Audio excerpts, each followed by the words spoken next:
ಹೊಳಲ್ಕೆರೆ. ಹೊಳಲ್ಕೆರೆ ನಮ್ಮ ಒಂಟಿಕಲ್ ಮಠದಿಂದ ತುಂಬ ಪ್ರಸಿದ್ಧಿಯಾಗಿದೆ. ಇನ್ನೊಂದು ನಮ್ಮ ಹೊಳಲ್ಕೆರೆ ಗಣಪತಿ ಜಡ ಗಣಪತಿಯಿಂದ ಭಾಳ ಪ್ರಸಿದ್ಧಿ ತಾಣವಾಗಿದೆ.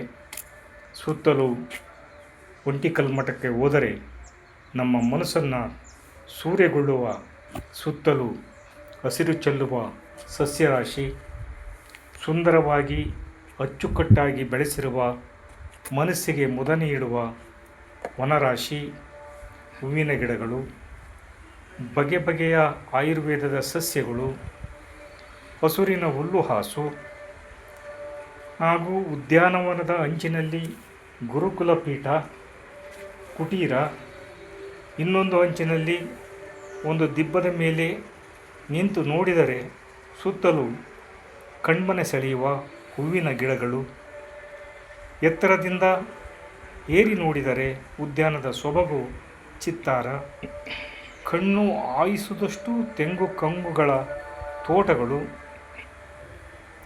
ನಮಗೆ ಅತ್ಯಂತವಾಗಿ ಮುದ ನೀಡುತ್ತದೆ.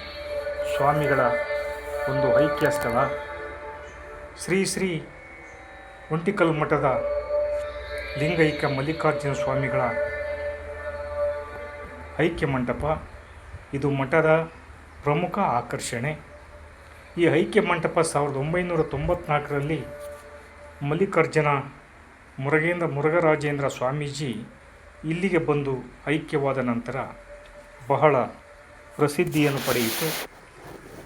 ಈಗಿನ ಶಿವಮೂರ್ತಿ ಶರಣರು ಅವರ ಸಮಾಧಿಯ ಮೇಲೆ ಸುಂದರವಾದ ಐಕ್ಯ ಮಂಟಪವನ್ನು ನಿರ್ಮಿಸಿದ್ದಾರೆ. ಜನಾಕರ್ಷಣೆಯ ಬಿಂದುವಾಗಿದೆ. ಆಮೇಲೆ ಪ್ರತಿ ವರ್ಷ ಆಗಸ್ಟ್ 16ರಂದು ಮಲ್ಲಿಕಾರ್ಜುನ ಶ್ರೀಗಳ ಸ್ಮರಣೋತ್ಸವ ಕಾರ್ಯಕ್ರಮ ಇಲ್ಲಿ ಅತ್ಯಂತ ಅದ್ಧೂರಿಯಿಂದ ನಡೆಯುತ್ತದೆ. ಸಾವಿರ ಭಕ್ತಾದಿಗಳು ಈ ಮಠಕ್ಕೆ ಬಂದು ಆ ಗುರುಗಳಿಗೆ ಭಕ್ತಿಯಿಂದ ತಮ್ಮ ನಮನಗಳನ್ನು ಸಲ್ಲಿಸಿ ತಮಗೆ ಕೈಲಾದಷ್ಟು ಕಾಣಿಕೆಗಳನ್ನು ಕೊಟ್ಟು ಸ್ವಾಮಿಯ ಮಠವನ್ನು ದರ್ಶನವನ್ನು ಪಡೆದು ಹೋಗುತ್ತಿದ್ದಾರೆ. ಈ ಒಂದು ಐತಿಹಾಸಿಕ ಸ್ಥಳವಾದ ಈ ಒಂಟಿಕಲ್ ಮಠ ಅನೇಕ ವಿದ್ಯಾರ್ಥಿಗಳು, ಜನರು ಬೇರೆ ರಾಜ್ಯಗಳಿಂದ, ಜಿಲ್ಲೆಗಳಿಂದ ಇದನ್ನು ನೋಡಲು ಬರುತ್ತಾರೆ. ಇಲ್ಲಿ ಇನ್ನೊಂದು ವಿಶಿಷ್ಟವಾದ ಒಂದು ಮಠ ಅಂದರೆ ಒಂಟಿಕಲ್ ಮಠ. ಇಲ್ಲಿ ವಿಶಿಷ್ಟ ವಾಸ್ತುಶಿಲ್ಪ. ಈ ಮಠಕ್ಕೆ ಆವರಣದಲ್ಲಿ ಒಂಟಿ ಕಂಬದ ಮೇಲೆ ಮಂಟಪ, ಒಂದು ದೊಡ್ಡ ಕಂಬದ ಮೇಲೆ 8 ಕಲ್ಲಿನ ತೊಲೆಗಳನ್ನು ಕೂರಿಸಿ ಆಕರ್ಷಕವಾಗಿ ಮಂಟಪ ನಿರ್ಮಿಸಲಾಗಿದೆ.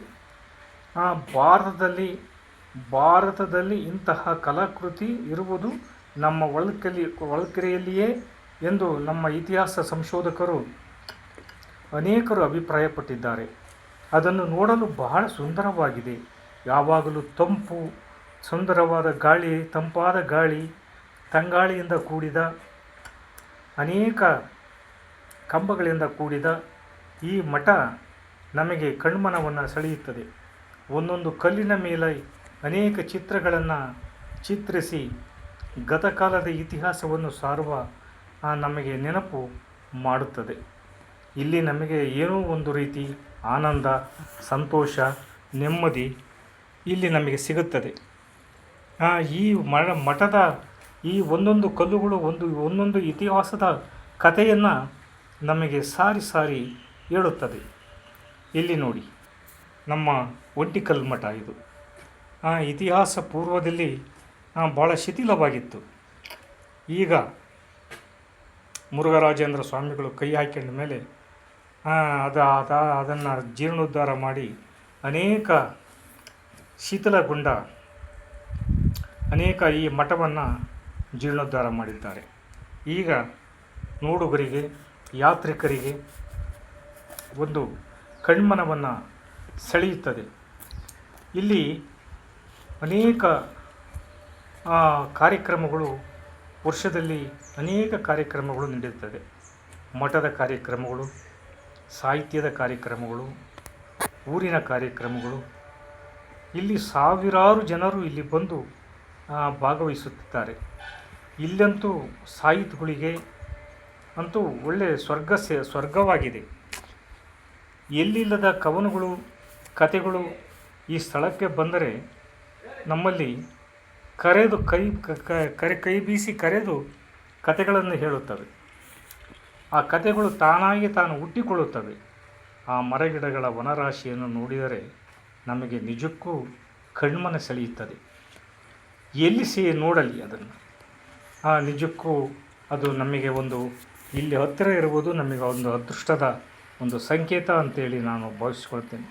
ಸುತ್ತಲೂ ಎತ್ತ ನೋಡಿದರೂ ವನರಾಶಿ, ಸಸ್ಯರಾಶಿ, ಹಸಿರುಗಳಿಂದ ಹಸಿರು ದಟ್ಟ ಕುಪ್ಪಸ ತೊಟ್ಟು ಕೈ ಬೀಸಿ ಕರೆಯುತ್ತಿರುವ ಸಸ್ಯ ರಾಶಿ, ವನರಾಶಿ ನಮಗೆ ಸಂತೋಷವನ್ನು ಕೊಡುತ್ತದೆ. ಹಾಗೆಯೇ ಇಲ್ಲಿ ಇನ್ನೂ ಒಂದು ಕಲಾತ್ಮಕ ಕಲ್ಯಾಣಿಯನ್ನು ನೋಡಬಹುದು ನಾವು. ಈ ಮಠದ ಆವರಣದಲ್ಲಿಯೇ ಒಂದು ಆಕರ್ಷಕವಾದ ಕಲ್ಯಾಣಿ ಇದೆ. ಆ ಕಲ್ಯಾಣಿಯಲ್ಲಿ ಸದಾ ನೀರು ತುಂಬಿ ಪ್ರವಾಸಿಗರ ಆಕರ್ಷಣೆಯ ಕೇಂದ್ರ ಬಿಂದುವಾಗಿದೆ. ಕಲ್ಯಾಣಿಯ ಕಲ್ಲಿನ ಗೋಡೆಗಳಲ್ಲಿ ವಿವಿಧ ಚಿತ್ರಗಳನ್ನು ಇತಿಹಾಸ ಬಿಚ್ಚಿಡುತ್ತದೆ. ಇತಿಹಾಸ ಸಂಶೋಧಕರು ಇತ್ತೀಚೆಗೆ ಸಂಶೋಧನೆ ಮಾಡಿದ್ದಾರೆ. ಕಲ್ಯಾಣಿಯ ಒಳಗಡೆ ಇಳಿದಾಗ ಕಲ್ಯಾಣಿಯ ಆ ಗೋಡೆಗಳ ಮೇಲೆ ಆನೆ, ಸಿಂಹ, ಲಿಂಗ, ಆಮೇಲೆ ಹೂವು, ಸರ್ಪ, ಆವಾಡಿಗ ಇನ್ನೂ ಅನೇಕ ಸುಂದರವಾದ ಚಿತ್ರಗಳು ಅಲ್ಲಿಯ ಕಲ್ಲಿನ ಮೇಲೆ ಕಾಣಸಿಗುತ್ತವೆ. ಇದು ಸುಮಾರು 18ನೇ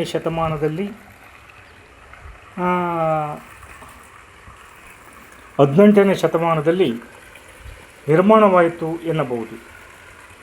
ಮತ್ತು ಅದೇ ಸಮಕಾಲೀನ ಈ ಕಲ್ಯಾಣಿಯನ್ನು ನಾವು ನೋಡಿದರೆ ನಮಗೆ ಬಹಳ ಸಂತೋಷ, ಆನಂದ, ನೆಮ್ಮದಿ ಸಿಗುತ್ತದೆ. ಆ ನೀರು ಭಾಳ ಸೊಗಸಾದ, ಒಳ್ಳೆ ತಿಳಿಯಾದ ನೀರು ಆ ಕಲ್ಯಾಣಿಯಲ್ಲಿ ನೋಡಬಹುದು. ಇನ್ನು ನಾವು ಹೆಚ್ಚಿನ ರೀತಿಯಲ್ಲಿ ನೋಡುವುದಾದರೆ ಇಲ್ಲೇ ಹತ್ತಿರವಿರುವ ನಮ್ಮ ಹೊಳಲ್ಕೆರೆ ಜಡಗಣಪತಿಯ ಇತಿಹಾಸವಿದೆ.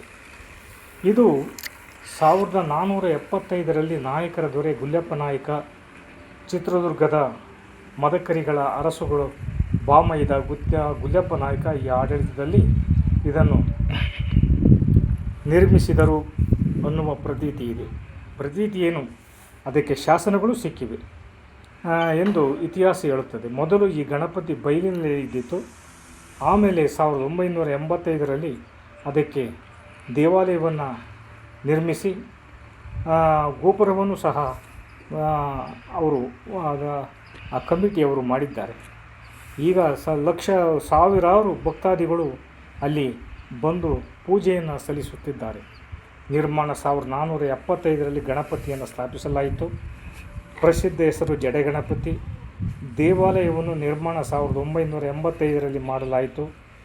ಇಲ್ಲಿ ಆ ಗಣಪತಿಗೆ ಬೆಣ್ಣೆ ಕಡುಬು, ಅಲಂಕಾರ ಸೇವೆ, ಹರಕೆ ಮಾಡಿಕೊಳ್ತಾರೆ. ಹರಕೆಯನ್ನು ಅವರು ಪೂರ್ಣಗೊಂಡಾಗ ಬಂದು ಹರಕೆಯನ್ನು ತೀರಿಸುತ್ತಾರೆ. ರಾಜಗೋಪುರ ನಿರ್ಮಿಸಿದ್ದಾರೆ. ಇಲ್ಲಿ ಭಕ್ತಿ ಬಹಳ ವಿಶೇಷತೆಯಿಂದ ಜನಗಳ ಬೇಡಿಕೆಗಳನ್ನು ಈಡೇರಿಸುತ್ತದೆ ಗಣಪತಿ ಅನ್ನುವುದು ಪ್ರತೀತಿ.